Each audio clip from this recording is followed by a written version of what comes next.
Mansour Ashkar. He actually is based in Israel, right on the border there. So, Mansour, welcome to the Charlie Kirk Show. Honored to have you. I'm so sorry for what's happening to your people. You are Druze. Now, I'll let you explain the backstory, what the current situation is on the ground. But yesterday over on the internet, I mean, all I was seeing was pictures of, Israel is bombing Syria. And so I wanted to unpack what that means. Bibi Netanyahu's made a statement. We'll get there. Please tell us about yourself and what the current situation is. Well, thanks for having me on your show. I'm a big fan. I follow you guys quite a lot. I'm an Israeli Druze. I was a former officer in the IDF and the Special Forces and a former negotiator. And I also grew up in this land. My family, all their relatives are from Lebanon, Syria, and Israel. It's funny that you mentioned that it came to the attention of many Americans only when Israel bombed in Syria.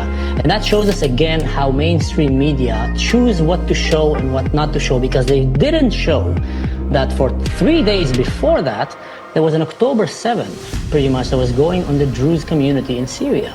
Babies were slaughtered, elderly sheikhs had their beard shaved like in the Holocaust and then executed, an 80 years old sheikh and many others they slaughtered the whole hospital, the Jawlani people, by the way, the government of Syria, not Al-Qaeda or ISIS. The government did that alongside the ISIS fighters and Al-Qaeda. They were all going together to slaughter the Druze. They brought tanks, they brought artillery, Grad missile, that's Russian missiles, to attack a village, basically, in the aim to ethnically cleanse. But mainstream media did not mention that. Now, the only reason it got stopped is because Israel went and shot a rocket at Jawlani's Ministry of Defense house. We saw that video, kind of crazy video. She's sitting there talking and then the building explodes behind. That's basically the Pentagon of Syria. So only then, and they took down many of the tanks that came to murder civilians. Only then these jihadists got scared and started running back and went back with their tails between their legs, because Israel came and told them, if you try to kill these minorities, by the way, Christians as well, they burned churches, they killed Christians. I have sources on the ground in Syria that are fighting in the front line, including ones that are at home. The older brother will go to war with his gun to defend his family, and the younger one, his father will come and put a gun in his hand and tell him, son, you just became a man. You don't let them come to this house, and you don't let them take your mother or sister alive. So that's the situation. Now, I see you might want to have some questions, so please let me know so I don't just kind of run through. No. I appreciate I mean, again, my heart goes out to your people. And, for those who don't know, Druze is a religion that a lot of people are not, in America especially, are not familiar with. It's monotheistic. It's Druze keep their religious beliefs secret from outsiders. There are about 150,000 Druze in Israel, which it sounds like that's your community. So making up about 10% of the Arab citizens of Israel, and about half the population of the Golan Heights, which is interesting. There's about 1 million Druze overall.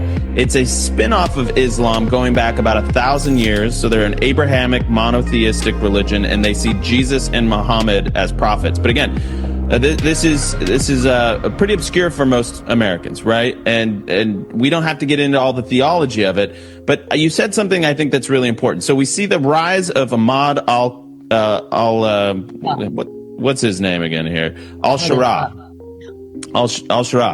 So the new leader of Syria, and we've been hearing these reports that Christians are getting targeted, and now Druze. Separate fact from fiction. Why are they doing this? Is this new leadership of Syria, are they targeting Christians and Jews out of pure ethnic cleansing? What's the motivation here? Pure ethnic cleansing and the will to build the Muslim Ummah over Syria and later on over the world. The thing is with Ahmed al-Shara al-Jawlani, it's very interesting to me how someone with an Olympic track record of a terrorist, not just a normal terrorist, he was in Al-Qaeda and ISIS at its prime, became a general, a very high official in these two, and then jumped and created his own terrorist organization. And then one day he just puts a jacket and started looking like a hipster, and people start believing that he's a good guy. Everything up until now shows that he had clear intention of killing anyone in Syria that is not Muslim, that is not Sunnah also.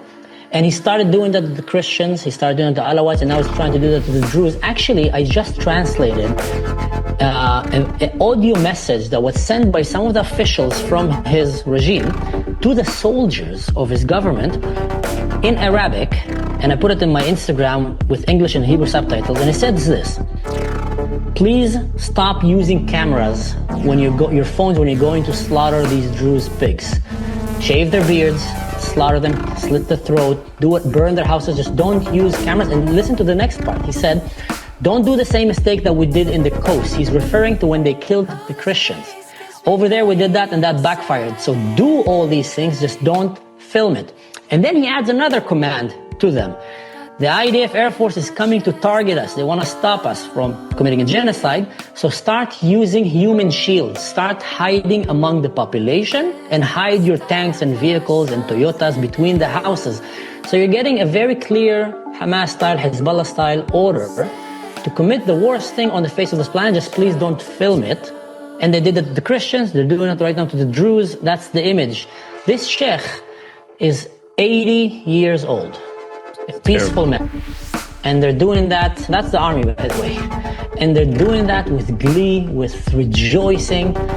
Just like we saw in the Holocaust when they gathered the rabbis. Mansour, can you explain what the significance of shaving the beard of a Druze person is? What does that mean, and why is it such an insult? So the Druze religion sees himself descended from Jethro, the father-in-law of Moses, the father of Zipporah, that welcomed Moses to his tribe and taught him leadership and everything. And that's why they see themselves very connected to Judaism and Christianity, by the way. That's where they see themselves originated. The Druze believe that once you become a religious man, you detach yourself from earthly pleasures, like putting jewelry, trying to take care, and they grow this beard, and they're very famous for their mustache. That's a very sign of, of just like the Jews have the tzitzit, that comes out of their hair, kind of things. So the Druze have their mustache. They're very known to their very proud, long mustaches, a little bit kind of monks, kind of the looks. And the Muslims, they know that. And they know that in order to humiliate the Druze, before they execute them, they shave their beard, which is just like the Nazis did to the Jews. Interesting. And then, do we know what happened to that gentleman after this? Do we have any... He got executed.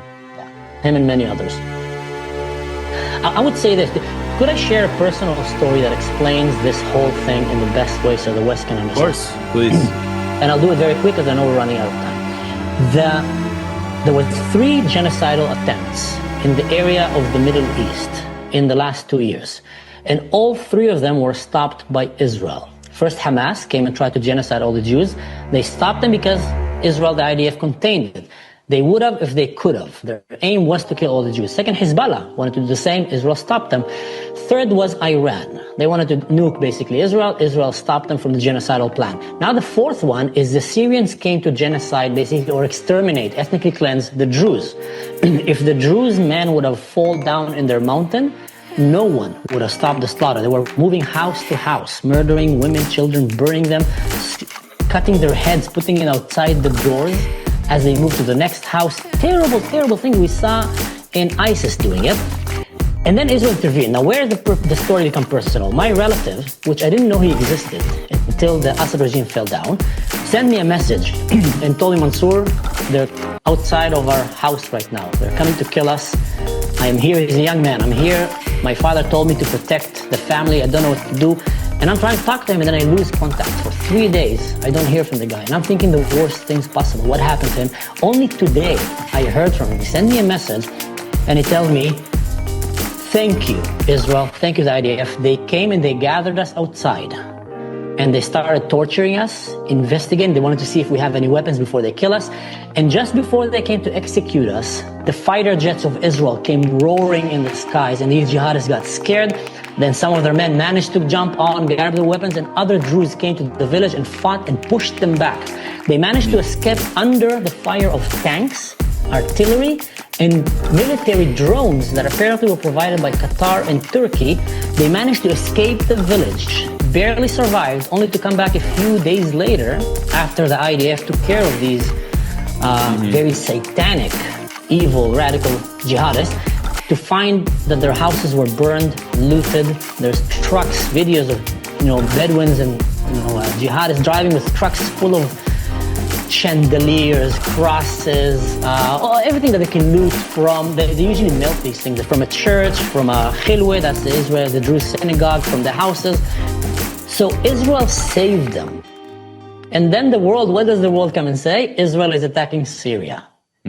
Israel goes out of its way. Well, and so let me read you from Bibi Netanyahu. He said, I want to update you on what we've done in Syria and what we will do in Syria. We've set a clear policy, demilitarization of the area south of Damascus from the Golan Heights to Jabal al-Druze region.